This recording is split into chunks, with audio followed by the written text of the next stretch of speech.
And when you go broke, people wag their fingers. Why weren't you saving? Where are your pensions? Where's that trust? And you can also locate it back to... This is Mogobe Nuggets of Wisdom podcast. We enthuse, we energize, we inspire, and we empower entrepreneurs and entrepreneurs of all stripes in BW and beyond. Hello, welcome dear viewer and listener. My name is Mompoloki Lerumo Mogobe. I'm shooting here from Johannesburg, South Africa, in Sandton to be particular. And I'm delighted to bring yet another trailblazer, yet another difference maker, yet another dynamic entrepreneur. Her name is Mathabo Thali, and she's going to be sharing on her entrepreneurial journey, more specifically having to do with Sazi Creative, which is her company. She's going to be opening up. I'm going to be asking to share her background. Let me just ask a small favor before we start. Strike that notification bell. Please hit that subscribe button. We need as many, subscribers as we can get in this challenging environment to deal with these algorithms, so we need your help. And let me welcome my guest. But before I do, I have a book, it's called Nuggets of Grit. It's available from the second floor, or the first floor, Mogobe Plaza. It's also available from Exclusive Books at Airport Junction. Please support us. Go get my book. Only $350, guys. I share my background and I try to empower as many people as I can through that book. And thanks for taking the time out. Let me welcome my guest. My guest is Mathabo Thali, as I mentioned earlier. Welcome to the studio. Thank you so much for having me, sir. How much fun are you having being here in Joburg? Work more than fun, but we are investing in some fun. I'll let you know. Yeah. Indeed. Just help the viewer understand a little bit about your background. Sure. So I am a creative practitioner. My background is in performance. I'm also an author. I am also an MC. But what I'm really known for through Zazi Creative is my advocacy work within the creative sector. My work is to create a bridge between the public sector, the private sector, and civil society, and us really creating a dignified creative ecosystem for artists, for audiences as well, and for corporates to really maximally get the best out of creatives and for creatives to understand themselves as a business better. Okay. Let's just go through, tick the boxes as it were on the academic side. What have you done? Sociology and drama and performance studies from Rhodes University. I'm also a qualified career coach. That's really my academic background. The book you wrote, what is it called? What is it about? It's called Wanda. So a good friend of mine, Usihle Isipho Nonjogweni, now Bikicha, is an incredible author and creative herself, and she conceptualized this book around an 8-year-old girl who is dealing with the politics of her natural hair at school. At home, her hair is embraced, but at school, she's being ostracized for having coily hair. And she called me on board and she's like, I want to expand this book. And we wrote this book. And we submitted it to Jacana Media. They had a competition at the time. And the publisher was like, this book is beyond just a competition entry. It's a standalone body of work that we would like to publish. And now we have an international award-winning best-selling children's book that has been adapted into plays, a play that I've adapted myself, but other creatives as well, which is really gratifying to see another creative say, I can have a book exist in another creative discipline. So it's really a bit of about identity politics, self-awareness, self-image.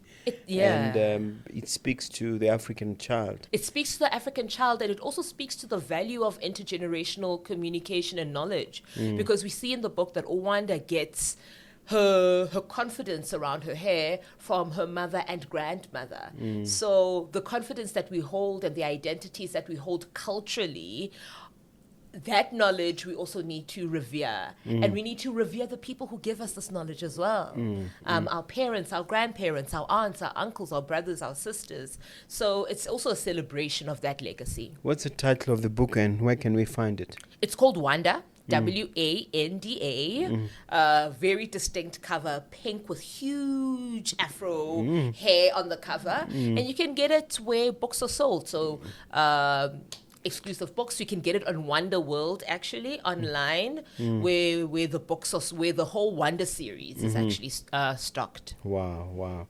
Now let's talk about your main gig, so to speak, your main hustle. Sazi Creative. Yes. Explain the name. Zazi, I love that question. I've never been asked that question before in the 5 years of our business. So identity is a thing that I hold really close to me. If you will, it's the cross that I carry. From having to explain my name, Mathabo Thali, living in the Eastern Cape, it's an identity marker. You are here, but not from here. The greatness of who I am as a person has come through me really sitting down with myself and asking, what makes me?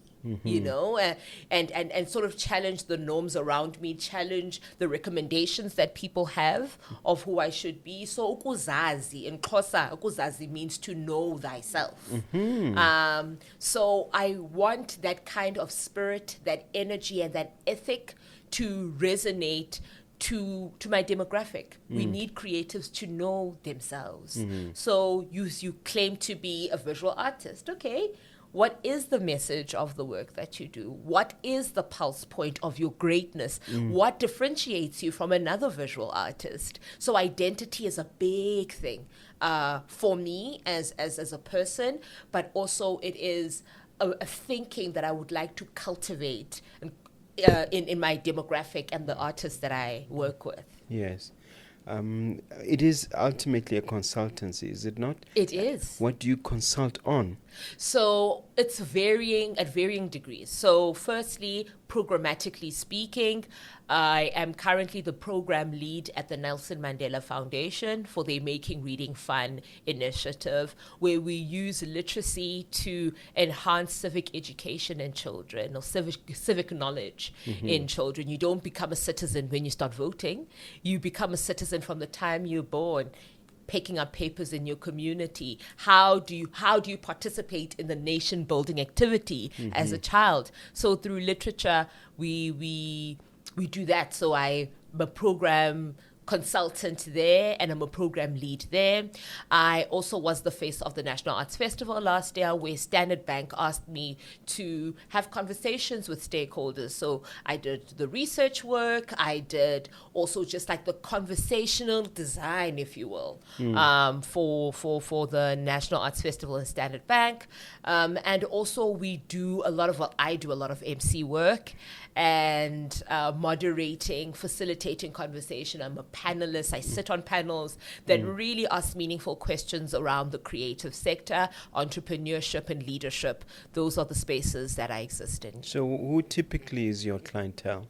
So my clientele ranges from the ordinary citizen who is interested in literature. So going to buy a book, to the citizen that is interested in watching art. Mathabo's an actor.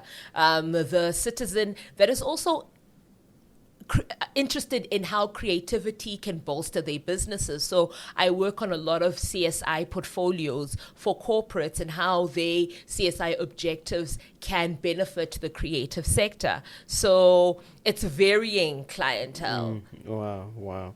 What would you say are your biggest accomplishments? Let's start off by blowing that horn. My goodness, I would say one of my personal big accomplishments is being able to fully step into my business 5 years later.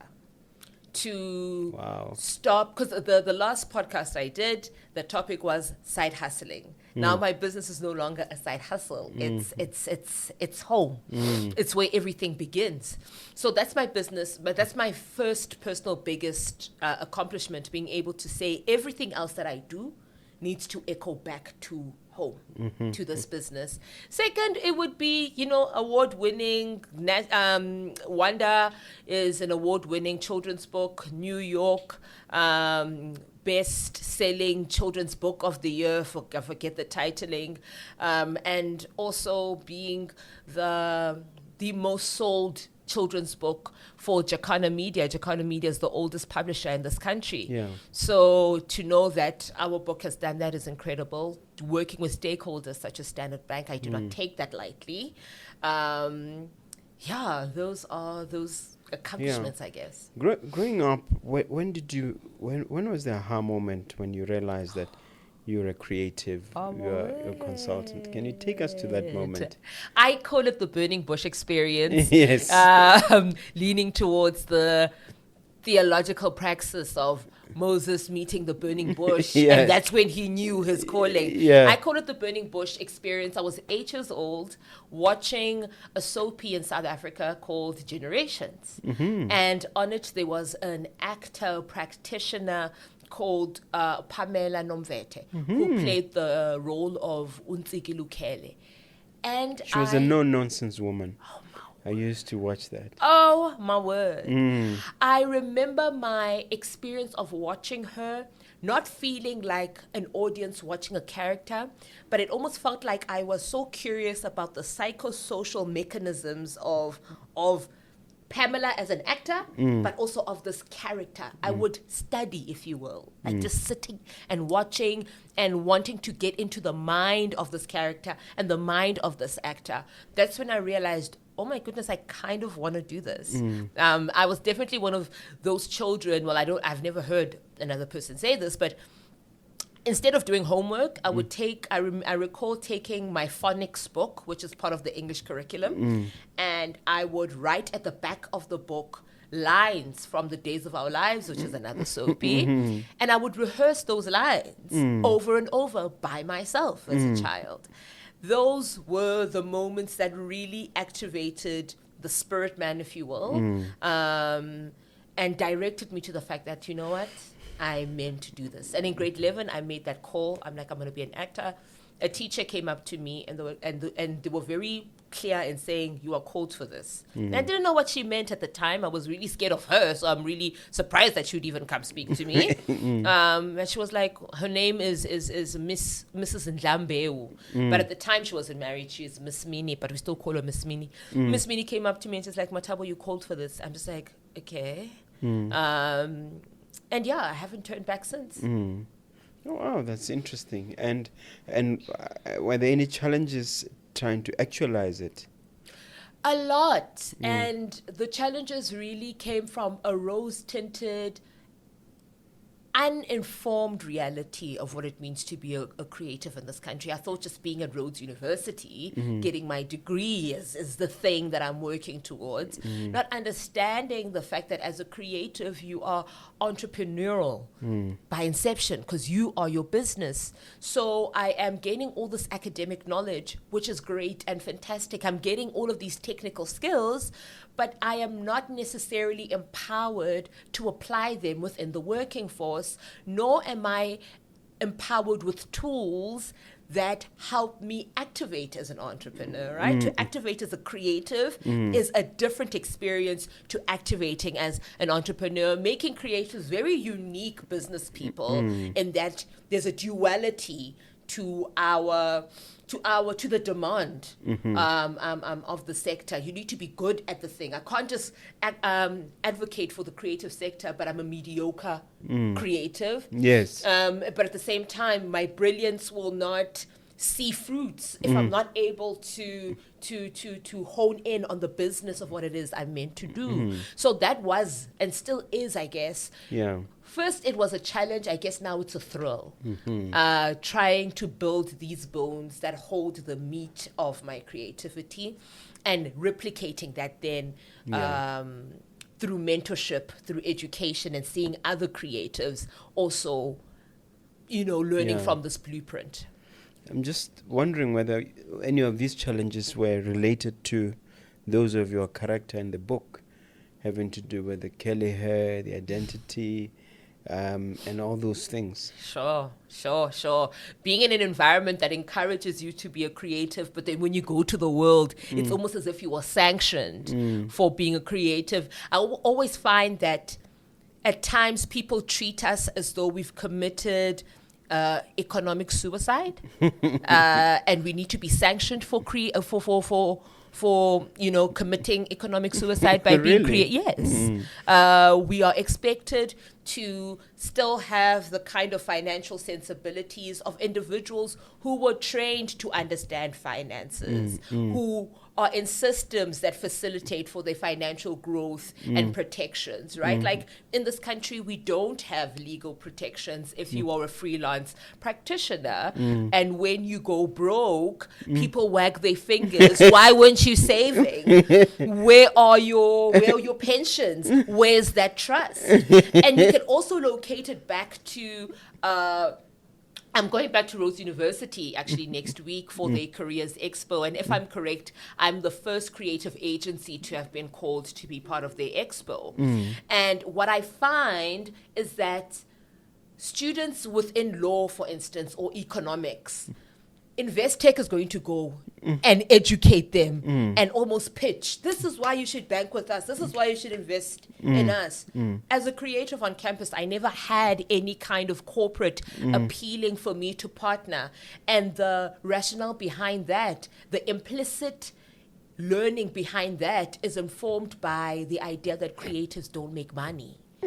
And my business is to challenge that narrative, not just by speaking, but also to study the systems, because everything is not by chance. It's systematic. Yes. Where in the system were creators forgotten? And for what purpose, right? Yeah. What is the purpose of having creatives maligned in the economic system, in the workforce? Yeah. So I'm busy studying that. I don't have answers to. I have suspicions, but it's not for me to be sharing suspicions that I can't verify with facts. Yes. But there is a purpose to have creatives maligned economically. There is a purpose behind having creatives not empowered to make economic decisions that have generational impact where wealth creation and wealth growth is concerned. Yeah. And I'm interested in getting to the bottom of that and creating systems that help us be positioned differently within the workforce, within the labor force, and economically as well. Wow. Looking at your profile, I see that you've been in corporate. Tell us how you got into corporate and any highlights from that experience. Sure. Hey, so went to university. I didn't finish my degree because of mental health issues. And at the time when I was in university, there wasn't language around mental health issues. So I almost just like fizzled away from the system, right? Even though there was legitimate medical proof to show that I'm incapable of showing up the way that I should. In the Was it depression? It was depression and anxiety. Didn't understand what they were saying. Just like, please just excuse me from this assignment. The recommendation was me to stop school and then come back next year. I was just like, you know what? I'm my mother's daughter. I'm my father's daughter. I'm going to push through all But this. I was pushing against myself and I was academically excluded as a result. I took a break that really impacted me. I come from a family of thinkers, book lovers. I'm trained to be a thinker, a book lover. We came to Joburg, worked, but it really wasn't the thing that I imagined it to be. There's a kind of advocacy. Worked in what? So I worked at a higher institution of learning called AFTA. I started off as a secretary there. And then I'm just like, you know what? The stage is calling. No strategy whatsoever. The stage is calling me. The stage is not calling me. I want to be on stage. The stage is still. The stage does not have me in mind. The stage doesn't know of a Mathabo. I didn't understand the mechanisms of entering the creative sector when you're in Joburg. I'm from the Eastern Cape. I'm a small town girl. Even the social mechanics of Johannesburg are so overwhelming. I just couldn't find it was just overwhelming socially, emotionally, spiritually, and in the career space as well. Until I got a revelation to go back to school, Went back to school, finished my drama degree and sociology as well.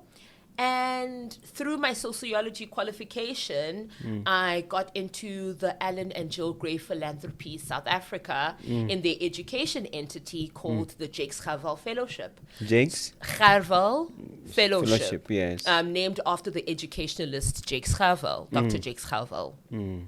So I got into that. That was my first taste of corporate life. And on a personal level, it was a bittersweet moment realizing that the economic dignity that I'm so deserving of, I did not get through my first love. Performance, creativity. I got it through something that I'm good at, that I can speak to, but not really from my heartbeat. And I think a lot of what Zazi Creations is to resolve that for myself, and to resolve that pragmatically for creators as well. How do we make money? Through the thing that we love. There are medical practitioners who are making money through the things that they love. What makes us different? And there's nothing fundamentally different except for the systems that we are in.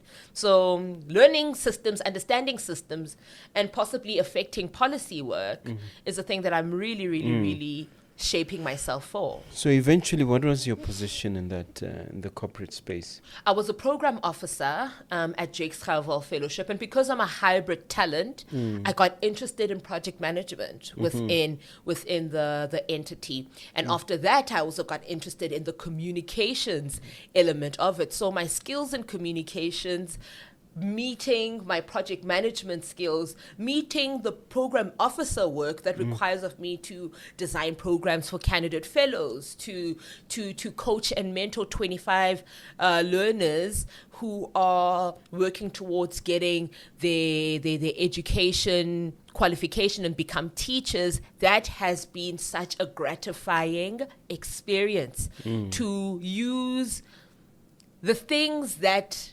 were, I suppose, environments or signifiers of shame. Not being able to do well mentally, and you drop out and you come back and you try again. And those nuggets being fashioned for the benefit of the next generation. For me, it was such a validating moment to say that nothing goes to waste. So you became a fellow podcaster for a moment. I really was. So Jakes Gerwel Fellowship has a podcast called the JTF Amplified, which I started with a former colleague of mine, Tulisile Ngosi, and I was host and researcher. What was it about? Really understanding the education ecosystem from the perspective of experts, learners, and stakeholders that affect the education sector. So just speaking to that, as well as fostering a community of practice. So what is the modus operandi? You'd interview who and how? What is the whole setup like? So much like this, honestly. I would, for instance, interview a professor, Jonathan Jansen, just speak about his life as an education practitioner and what he's forecasting about the education sector, and also a call to action on civil society to participate in the preservation and the growth of the education system in South Africa. So really call to action for us to be active participants within the education sector, and also create a community of practice around education practitioners in South Africa. So how many episodes you had, and how far did it go? Oh my goodness. So when I left, I think, goodness me, we were close to 20, if not 30 episodes in. We worked really hard in that time. It was a leading education podcast in South Africa in my tenure. The content is still there, good people, really good content still. I was actually listening to it. How does one access it? You can go on YouTube and Spotify. Yeah, and then you just type JGF Amplified. Oh, okay. This is good. Don't you think you should resurrect it? I'm not in the foundation, so I mean, I could definitely come as a consultant and lead that podcast. Absolutely loved every minute of it. Okay. Oh, you're thinking of creating your own? definitely doing that. Tell us more. So I am working on my... If you have any ideas on a name, please comment below. Let me know. But right now, the placeholder is the Sazi Creatives podcast, where we are speaking to creatives around the country and the continent, wanting to understand how people thrive as business individuals, how people hone in on their talents, and also really have people just speak about how it is to exist as a creative in South Africa, on the continent, and how we can improve systems for our benefit. Okay. I'm just thinking about the viewer who might be watching you now, maybe in Botswana, maybe in Ghana. Sure. Anywhere in the world. What's in it for the viewer? How can they partake or take advantage of the services of Sazi Creative? So, we have become a reservoir of knowledge. A lot of practitioners, for instance, on my Instagram, we ordinarily do Instagram lives with practitioners sharing their stories, sharing their perspectives and their business strategies to a degree. You can take advantage of that knowledge set. You can take advantage of Mathabo as a speaker, panelist, really curious researcher, MC, researcher, to be in your space, and let's collaborate and in making sure that the creative sector is treated with the dignity that it deserves. 3, you can take advantage of the fact that right here is a program designer. I'm able to contextualize your needs within the creative sector, or use creative methodologies to uplift, to, bolster your business. Integrated communications, if you will. I'm an integrated communication specialist as well. So, yeah. So it's a matter of reaching out. Let's do the work. Now, on that point, a number of creatives, singers in particular, have passed on and have gone places in terms of creating very successful #1 records, but they have nothing to show for it. In other words, they've died poor, some of them are living poor. Sure. Right here in Msanzi. What can be done about that problem, and where is it going? Where did it go wrong, and what can be done about it? I'll first say that my answer is really from my point of view. And I think there is a lot to be done and said collaboratively across all stakeholders that engage the music sector. I'll say one thing. We exist in a broken system, and a system that quite acutely benefits from our talents without us experiencing those returns. The first approach for me would to really be to expose the kind of corrupt business models that currently exist, and have them really account even for the passing of, for instance, Miriam Makeba passed while she was on stage. I personally watched Ndate Ray Phiri perform, and him stopping because he was on the verge of passing out, and saying that he can't stop singing because if he doesn't sing, he will not have money. And this is a man who is really, you can see that he is at the eve of his life, and he still needs to be entertaining people at the eve of his life, not enjoying his grandchildren, not enjoying his life, retrospectively. It's really the exposure of the corruption of that system. I would highly recommend practitioners to start looking at themselves as businesses, and to start by thinking that there's no business that does not have an intersectoral element to it. Make an example. The business of medicine. You have a marketing department. That's the creative. You have HR. That's social sciences. When as Mathabo, who's the actor, you just have yourself as the creator. Who's your lawyer? Who's legal? Who is a version of HR for you? And I am not naive to the realities that these are expensive services to curate. But when you are asked to take on that gig, invoice knowing that you have a company to run, and you have employees. You have that lawyer. Find out how much it is to have a lawyer on consultation for an hour. Find out what this concept of a retainer is. And for instance, I have an accountant. That's what's most important for my business right now. I can afford to have an accountant on retainer. When I invoice with them in mind.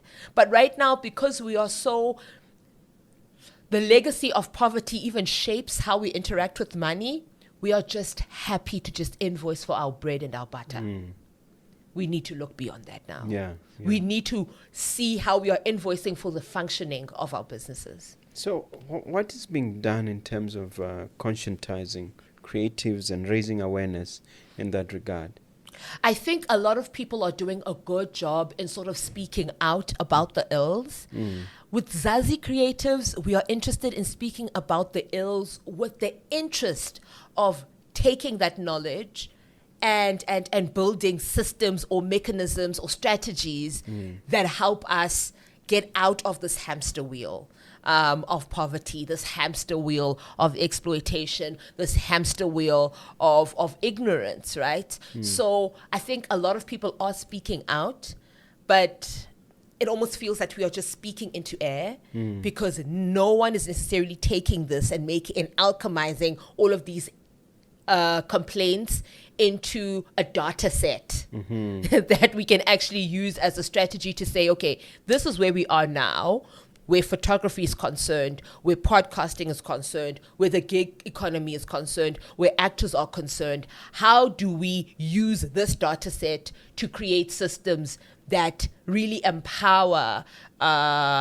actors, not just actors, but creatives, that empower creatives, not just for impact, but for income. Because a lot of us work for impact. We're just happy that people were dancing at our show.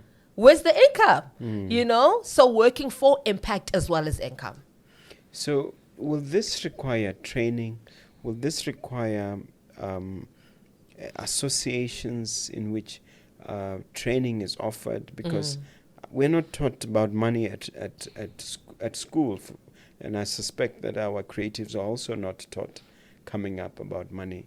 So what is a clear-cut, tangible solution that maybe a viewer watching this may be encouraged to explore? I think different problems within the creative sector need particular kinds of methodologies to address. So for instance, for me, what has helped me thus far is to associate outside of the creative sector as well, to have young people such as myself in the economic space, in the legal space, in the medical space, and for me to be able to speak and to even learn what it means to speak as a professional, outside of just speaking about the creative work, but to hear an entrepreneur speak about their business, you start imagining yourself as a business as well. It's the power of proximity. That language set helping you to imagine yourself differently, right? We could be in the same play, but because when you are very interested in just being able to pay rent, right? Because those are the preoccupations of your mind. Yes. But because of the network that I've built for myself, I know that there are other things to consider. And my invoice will be bigger than yours because I was able to advocate better for myself. How did I learn to advocate better? Through association, through people who are giving me language to be able to speak the language of money better, to be able to speak the language of influence and impact better. That's one. A lot of people are very suspicious about education only because there are a few courses or maybe even degrees that empower you to be a plug and play. Right? I leave your training done. I am ready. Put me in that environment. I'm ready to act. I think there are ways in which government and even us as people, I'm also interested in like course development, right? Yes. And curriculum design. From everything that we have learned, from everything that we know, how do we shape an impactful creative? And in that impact they then leverage for income. So I do think for me, I believe and I am testimony of the fact that there is power in proximity because you're expanding your language set, you're expanding possibility, because also the creative sector is also fashioned for you to think in limited ways. Yes. Because we're constantly getting the crumbs, right? So your psychology, the psychology of poverty is inculcated. It's the normative. But look at the people who are making it big, if you will. Who are they associating with? What are the brands that they're associating with? And it's more than just like a badge of saying I'm working with whatever brand that you want to associate with, but it's the language inherent in that network that empowers you as a creative to advocate for yourself. Okay. Everybody knows Ndata Mandela and we revere him. And you mentioned in passing that you're associated with the foundation. Can you just break it down for us, what you do for the foundation? And it would also enlighten us as to what actually they are doing. Sure. So the Nelson Mandela Foundation has a key pillar, which is education. We all know that Ndata Mandela absolutely loved children and reading to children in particular. So they have a Making Reading Fun initiative. I came on board and I saw a gap. And I was like, well, can we use literacy as a means of nation building in the form of active citizenry, or active citizenry education for children? So through literature, we are teaching. Last year, our curriculum was based on voting. How do we vote? How do we identify a leader? How do we, exercise our rights to vote when we are 18? But how are we also participating now in the voting environment as children, right? We vote in the classroom for class captains. We vote in our soccer teams for the captain. How do you identify a leader? So those things were very important to us, but between myself, Sazi Creatives, and the foundation. So they have a deep literacy imperative that also speaks to the harrowing statistic, 78%, the last I checked, of children in South Africa from the ages of, at the age of 10, do not know how to read for meaning in any language. Really? That's the issue that we are. Staggering statistic. That is a very staggering statistic. So we are approaching that through engaging programs founded on the Making Reading Fun initiative. Wow. So is there any way that somebody watching could have their kids or their be a part of it? Sure. And how do you go about that? Sure. You can reach out to me if you want to participate in the program. You can reach out to the foundation itself. This coming Saturday, I'm reading to the kids. So just be on the Nelson Mandela mailing list where you can bring your children as well and children in your community or in your school to participate as well. Okay. As part of the National Arts Festival? No, this is the Nelson Mandela Foundation. Yeah. Okay, yes. Okay. Tell us about the National Arts Festival. So the National Arts Festival is the longest running festival in South Africa, 50 years strong. This year it is 51 years. The only intergenerational festival in the country where we have children all the way through to living legends existing in one environment for 11 days. Wow. Where we see an intersection of different creative arts, from jazz to theater, visual arts. So the National Arts Festival for me is a very personal space, because as a child I would go there, I would participate in it as well. And we're seeing a very rapid decline in investment in the festival. And the festival itself is a national flagship festival that really holds all 9 provinces together. It is the only national focused space for creatives in an intimate town called Makanda, very small town. And the beauty of that town, it gives us the opportunity as audiences and creatives to come together in a very humanized way celebrity culture is not accommodated there, right? Yeah. A lot of festivals accommodate for that. They make provision for that. There is no reverence for stardom more than there is a curiosity and reverence for the actual art, right? Like for the product itself is governs more than your status, if you will. Yes. So I am doing work with Zazi Creatives to go and amplify at the National Arts Festival. So what's the exact role of Sazi Creatives? So I will be doing National Arts Festival content, letting people know, giving them insight on Makhanda. People are very interested around the small town that only gets national attention once a year. So let's understand where Makhanda is. What is it about? The venues are so stunning and historical. For instance, there is a church in Makhanda that converts into a performance space. Let's get into the heart of that, right? And to also understand the social calendar. A lot of people come just for the social calendar, just to enjoy themselves, and that also becomes a feeder into the festival itself. So that's what Zazi Creatives is going to do. We're there to amplify and to encourage on the basis of creativity, of travel and tourism, why Makhanda and its surrounds are a go-to. Every year in winter, the only winter festival I say worth going to, you get your money's worth in terms of the variety of art. What are the exact dates? Of the festival, it is the 22nd of June to the 8th of July. Okay, so it's worth attending. Oh my goodness gracious. So should we even come from Botswana and other parts of the continent? I will tell you that it is an international festival. A lot of guests do come from the continent. So it is that kind of space, a SADC delight, if you will, where it is not just South Africans who are performing. I know that there are marimba bands from Botswana that come and play as well. So honestly, it is an international festival for all intents and purposes. Yeah. This is quite exciting. Now, if we were to talk about Sazi Creative, paint a picture of the current setup.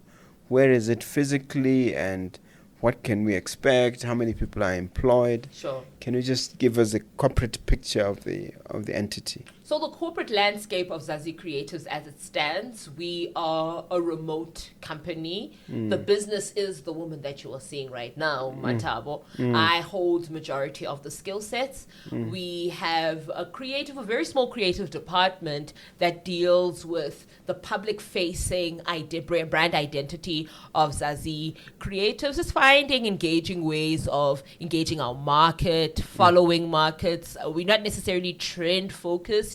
We're really just impact-focused. What's the difference?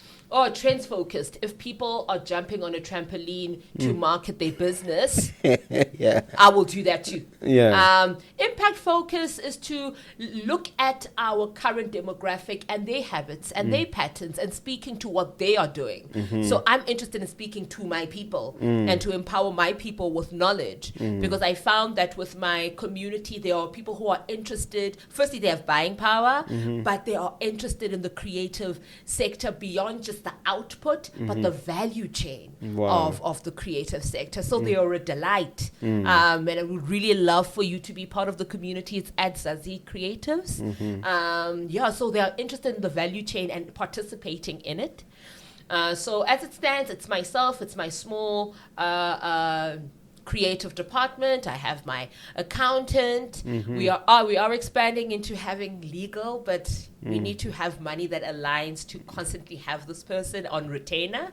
But that's where we are. So we are in the intersection of aspiring and established, as we spoke about earlier. Very much there. We are doing the work, but we're still finding the bones that hold the business together. So my main objective where my business is concerned is to really have anchored experts within the finance, legal, and graphic space. Yes.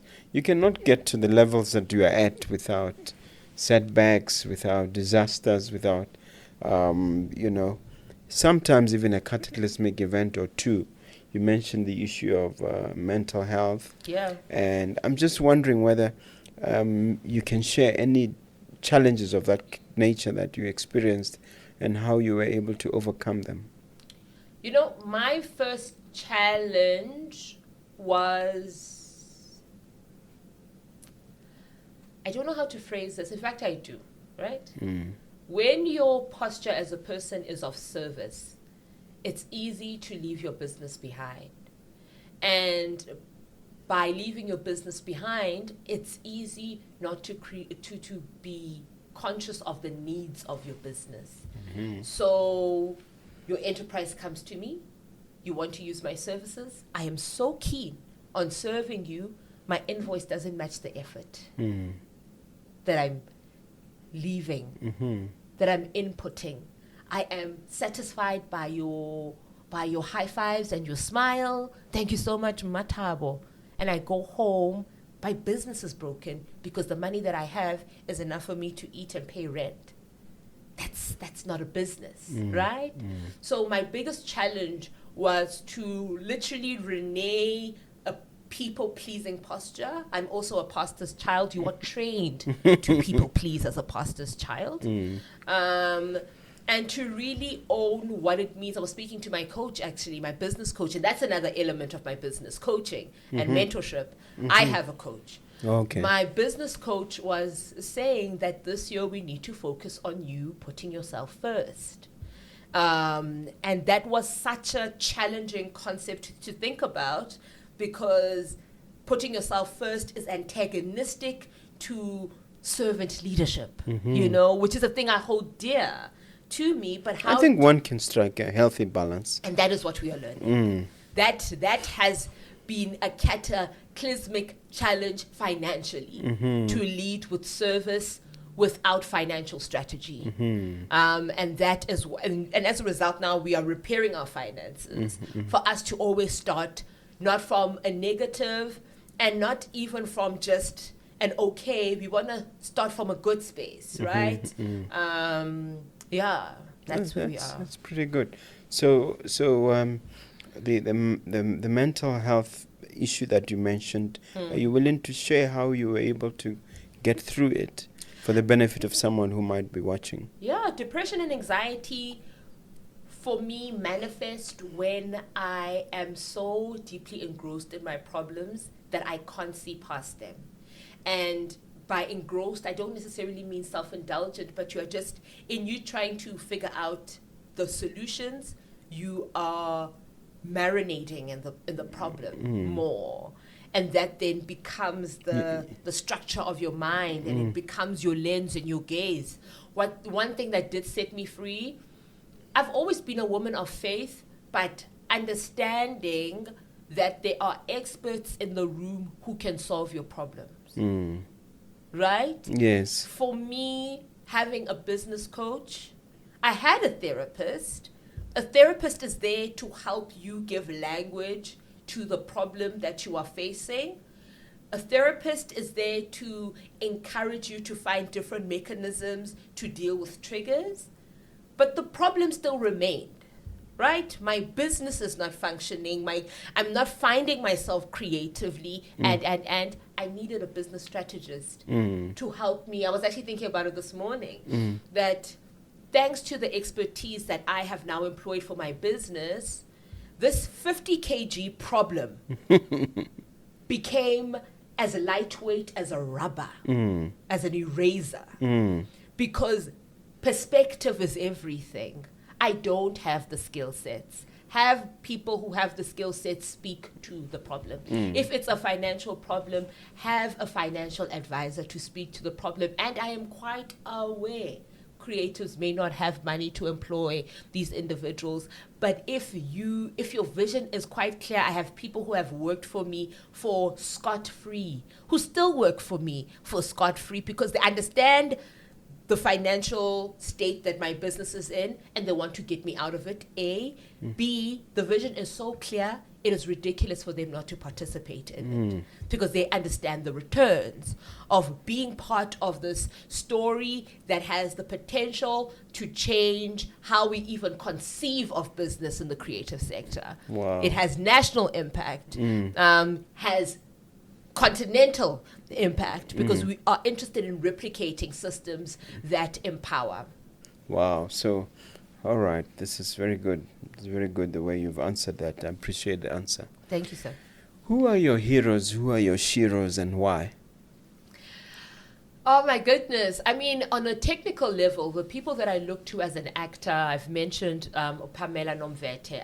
I also look to Viola Davis. I also look to Daniel Day-Lewis, where acting technique is concerned. People who really immerse themselves in character development and character work, and who care nothing else but the script and not the bells and whistles of fame.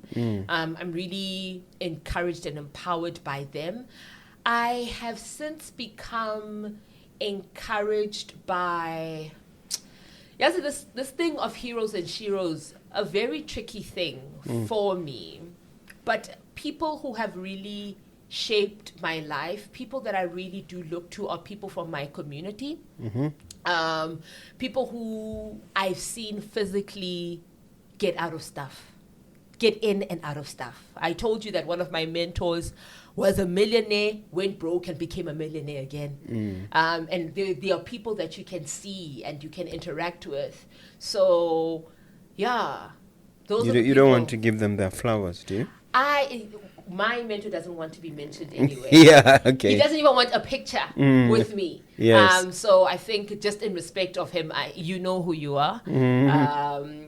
He really doesn't want his name mentioned anywhere. He is definitely a hero to me and my parents. And it's a very not tricky thing, but I found that for me to understand myself as an eclectic business person, it wouldn't have made sense if my parents weren't my parents. My father was a pastor, he studied law, and he was a business person as well. He had taxis, he had a salon, and a butcher. My mom, qualified nurse, entrepreneur, a sales rep who can sell ice to Eskimos. Growing up in a home where the concept of 9 to 5 was treated like a side hustle. You know how they treat entrepreneurship and creativity as a side hustle? 9 to 5 life was a side hustle. The real hustle was entrepreneurship. So for me to imagine myself as a business person who can have a sustained family life, it had to be my parents. It had to be them raising me. Yeah. So what are the key lessons you picked from them that have made the biggest difference? Especially your parents, because I think they are the biggest heroes from what I get. Listen to your partner. I'm not going to shy away from the fact that the times that my father listened to my mother, my father won. Every time my father tried to be this WWE champion and tackle a thing on his own, the strategic value of your partner sets you apart. The strategic value of my mother to my father set him apart. That's one. Two, having your wealth benefit community. I grew up in a home that was filled with people all the time. Half the time I thought they were related to me, but later on in life I found out this person that I'm calling auntie or makazi was a lady that my mother saw at church who didn't have a place to stay. She had an interview, she didn't have a place to stay. My mother took her in after that church service, and it's 10 years later and we're still living with her. Yeah. And it's a joy. She's our family. So always having your home, hosting essentially people and sharing Sounds like my mother. Your gifts, sharing your gifts with individuals has been, I don't even know how to frame it, but it gives me joy to just think of that kind of homeliness that I don't think would have just been established with my parents and their children on their own. And it wouldn't have also given me the opportunity to learn human beings in their variety. And that then translates in how I do my work. It translates in me being context driven in my MC work, I know how to read the room because the room was always full at home. I had to always know how to read the room. So it's those things. It's literally listening to your partner. And also my mom really benefiting from my father's covering. Like my father's masculinity really did do something for her. It really did bolster confidence in her as a person and as a business person. And also being hospitable and using your home as a site to learn and to be of service to others. Yeah. Do issues of femininity ever come into the fore? For instance, does it ever come to your mind that you're a woman, or that perhaps there's a thing called what is it called? Does it ever play a role, you're being a woman in the workspace, in the market? Yes, it does. And I have a firm belief that the very thing that becomes a disadvantage in one environment is an advantage in another. So it's less about constantly augmenting yourself. It's really sticking true to your roots. So I am a woman. I'm a woman who loves looking good. I love smelling great. I am not interested in masculinizing myself in any shape or form. Some women do for their own choices, but I'm not interested in that in any shape or form. That works with certain clients. With other clients, I need to woo them in a little more. But at the end of the day, they will meet me. They will meet my excellence. They will meet my output. They will meet my value. So it's really a tactical. It's a tactical question that okay, read the room. Okay, these people might have loved if you were wearing pants and not a dress. Okay, that means I need to work a little harder to woo them in, but to woo them I will. I know the value I'm bringing here. In certain instances, I don't have to do all that much because they're just so interested in the fact that I'm a woman, that I'm black, I look the way that I look, but it doesn't change the value. Whether you are for my exterior or against it, the value is the value is the value. Yeah. And I just have to be tactical with both audiences. So where it's disadvantageous is when? Okay, now this is going to become slightly personal. I think for me, it becomes it becomes a disadvantage when people want to extract, I guess, like a romantic value from me. You know, Totally unacceptable. It's unacceptable, but we're not going to hide from the fact that, you know, flirtatiousness is weaponized in the workplace. I even heard once that, like, it's a thing. It is used in anyone's business. Even gym coaches use that kind of flirtatiousness to get its seduction as a mechanism.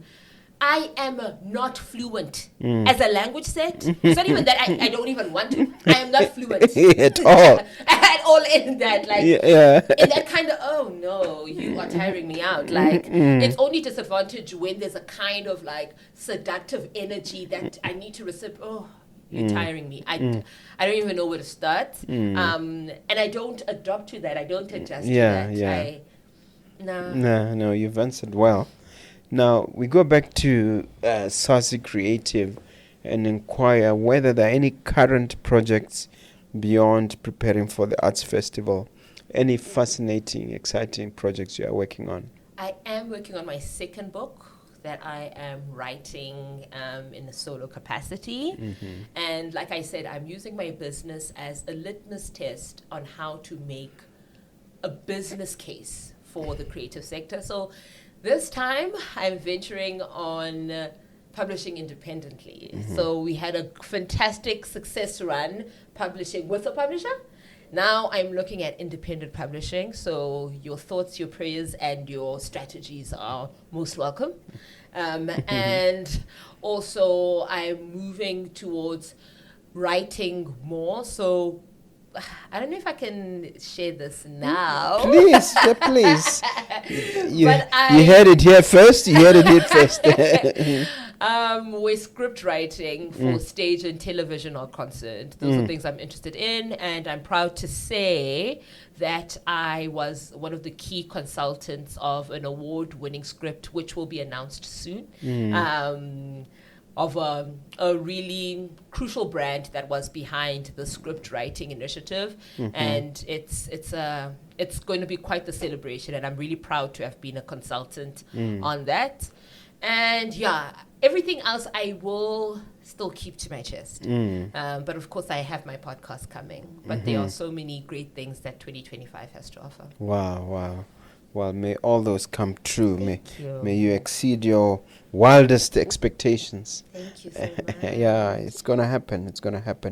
As we wrap up our conversation, I'd like us to grab that crystal ball and focus into the future. To even talk 5, 10, 15 years, even a couple of decades. What do you see unfold? What future can we expect? Mathabo is married. She has children. Wow. And she is married to a person who understands, or who affords her the opportunity to really understand the science of her business. I have constructed a business model, a business case that is adaptable and replicable for entrepreneurs in this country. I am a creative coach. I'm a coach to your favorite creative experts. And I have built a curriculum that helps us understand the value chain of the creative sector that can be applied even in schools, because that's where the value chain starts.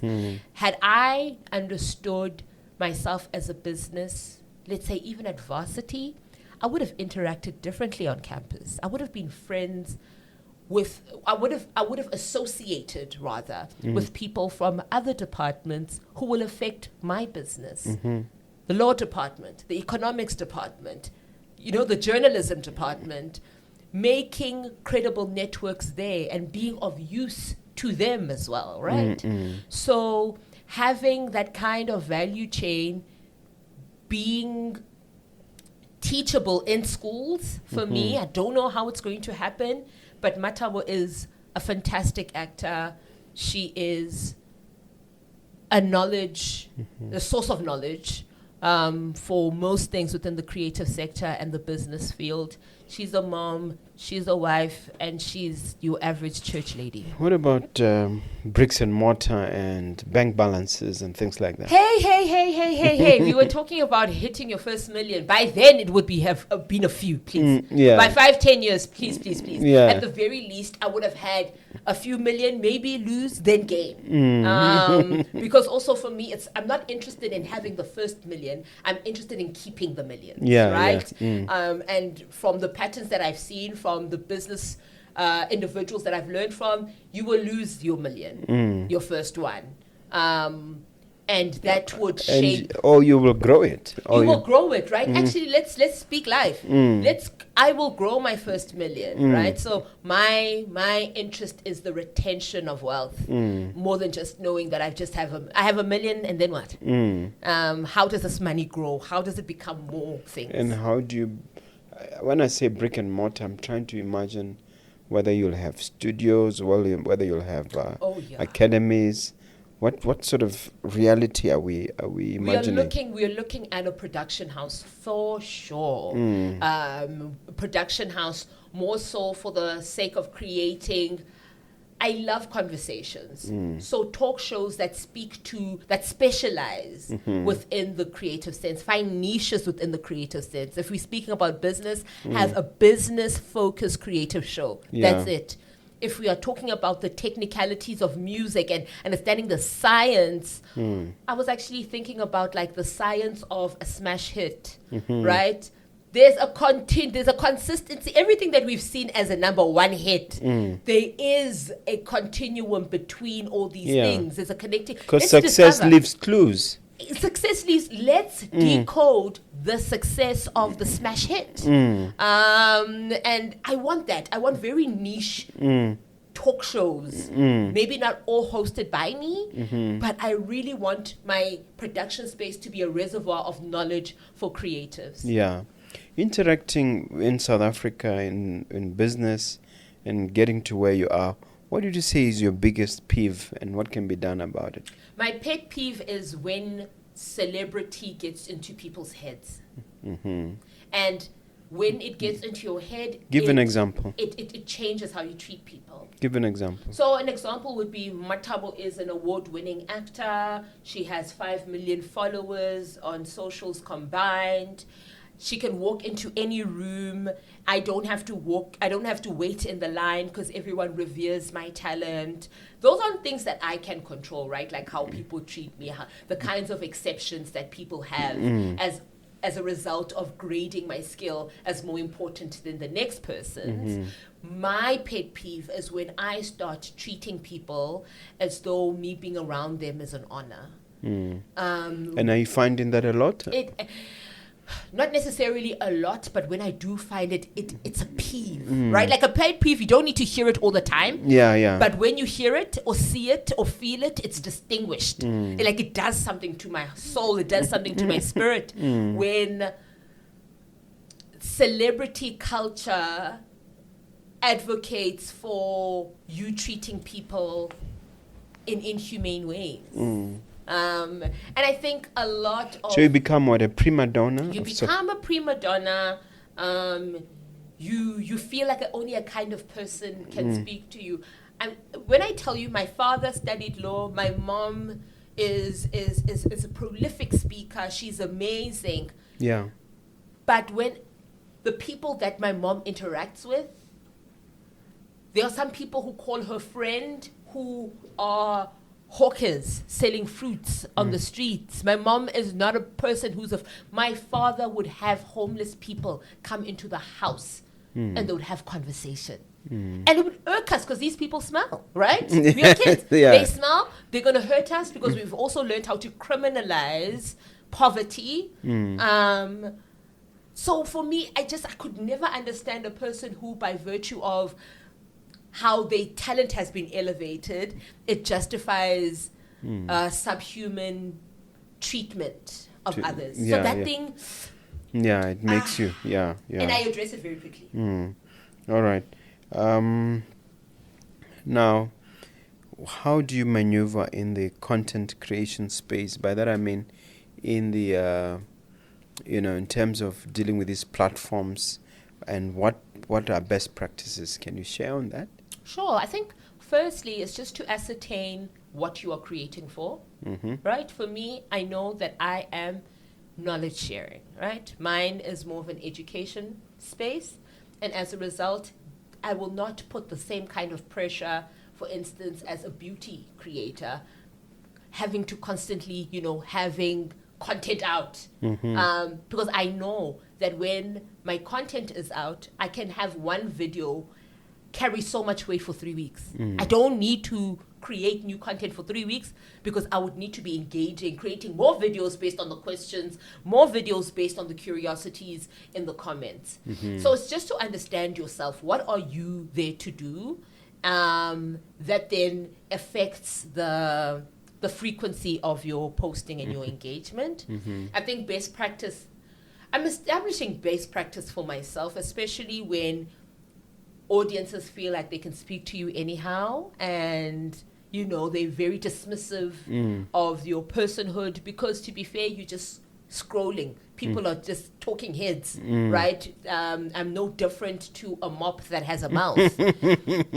So I just need to ascertain when it is useful for me to call you back to attention that we are human beings having a human conversation, because I take these conversations around the creative sector that seriously, but also just to ignore. So there is a problem. Naysayers. For me, there's a problem of undersharing, and there's a problem of oversharing. Yes. Where do you strike the balance in your particular niche? It's really understanding, like I said, what you have to offer, but also the tendencies of your market. So how often, I know on Instagram, the same topic that has a 3-week longevity on TikTok has a week on Instagram. My people on Instagram will give me a week. We engage this one video for a week. I create sub videos based on this one video. They want something new next week. I need to give them something new every week. TikTok, they hear the other content that's coming. They still want that one video. That one video that has 2,000 comments. They are still interested there. Because also what's interesting about TikTok is that audiences comment with each other now. Now you are not even in the conversation anymore, right? So I also just need to give my audience space to do that, right? It's like you calling people into a hall. Now the Q&A has nothing to do with you. And you're just observing the impact of your words as its ability to create more conversations within the conversations, create answers, or even develop more questions. And do you think all platforms are friendly towards creatives, or it differs from person to person? It differs also geographically, because you have the content fund from TikTok, which is not applicable in South Africa. Where you have in America, a person could just have a TikTok and be a millionaire. So it's really a geographical topic. More than it is a personality thing as well. This is where you get to now ask me a question as we wrap up our discussion. Do you have a question for me? I do, sir. I am quite interested in understanding if you have a mentorship model, and how a creative can reach out to you to be able to get this mentorship source. I have 2 mentorship programs that are currently running. Sure. One is on real estate. That one we've had for almost 6 years now. And it's been very successful. We have an average of 25 mentees at any given time. And then we have another one for entrepreneurship. This one is 2 years old. It's now into its second year. The objective here is to try to cultivate entrepreneurship skill and to show them the importance of things like pitching, the importance of things like making yourself attractive for funders and so on and so forth. Because we formed an organization called Angel Network Botswana in Botswana, which we assist young startups position themselves to attract funding and so on and so forth. So those are the kind of mentorship programs that we have. Like I said, entrepreneurship, real estate, or even for purpose of positioning yourself for angel funding. And we've done this successfully for the last couple of years. And my executive assistant is available. If anyone is interested, you have to call us. 397-1368 +267 is a code, and then we can process you and assist you. And for those who are in Msanzi, we can always do it online because we are, I use my iPad for those purposes, and we beam using Teams, and that's one way. But another way is for you to once in a while come to Botswana to attend one-on-one sessions with me. Typically on a Sunday, our sessions will go for 5.5 hours, and we will cover a whole array of matters, and we have a comprehensive curriculum. I hope that answers your question. That really does. Get into it, guys. Get into it. Now, as we conclude, look at that camera. I think your camera is this one. And talk to that individual who's been listening to us for just over an hour, and leave them with something uplifting, something motivational that they can take home. Sure. You are the thing that you imagine yourself to be. So under the voices that constantly tell you of what it is that you can't do, sometimes we also embody the failures of systems that are there meant to help us, and they don't, and they put us in a position of disadvantage. That disadvantage is not your identity. It is circumstantial. Who you are is the thing that you see within, right? It is that fire that you feel. It is that moment when you walk into a room and feel like, actually, I can make an opinion here. Actually, these people can actually gain from me here. This is not the year of holding back. This is the year of saying, this is what I'm bringing to the table. And in many senses, I am the table. And I'm encouraging you to really then think about systems that help you work, because your business is not going to work, especially you creative. You are not the business is not dependent on you. The business is also dependent on the skill sets that speak back to what it is that you have to offer. So please, you are not responsible for the ultimate success of your business. Your business is informed by other experts who can add value, and that value translate into impact and income. So step back, think of yourself and what it is that you can offer, and do what is necessary to be able to connect with experts. Sometimes it takes time, but venture towards that. Your success is not the responsibility of your hands individually. You will fall into patterns of mental health issues. You are going to feel depressed. You are going to feel anxious, because you are going to start thinking that the stagnancy of your business is as a result of you. You are the failure. No, you just need to make the circle bigger so you can have players who can make sure that you score and win. Okay. Right, that is great stuff. Now, can you share all your contacts, including on social media? Sure. I am on Instagram. It is Zazi_creatives. On TikTok, I'm Mathabo _Thali, MATHABO_TLALI. You can DM me. I am frequent on those pages, and let's collaborate. Let's work. Any WhatsApp connection? Oh, my phone number is a bit personal now. Oh, I thought you had a work WhatsApp. No, yeah. not yet. Not Okay, yet. all right. Everything is digital on Instagram and on TikTok. Okay. Thank you so much. Sir, You've done a thank great you job. so much. Cheers. It was a pleasure. Thank you so much. I appreciate being on this Yeah, platform. yes. The pleasure was mine. You've done a good job. Thank you. Yeah. Please follow her, guys. Bye-bye. Thank you. Don't forget to hit the subscribe button, and of course, get that book that I told you about at the beginning. All right. Until next time. Bye-bye.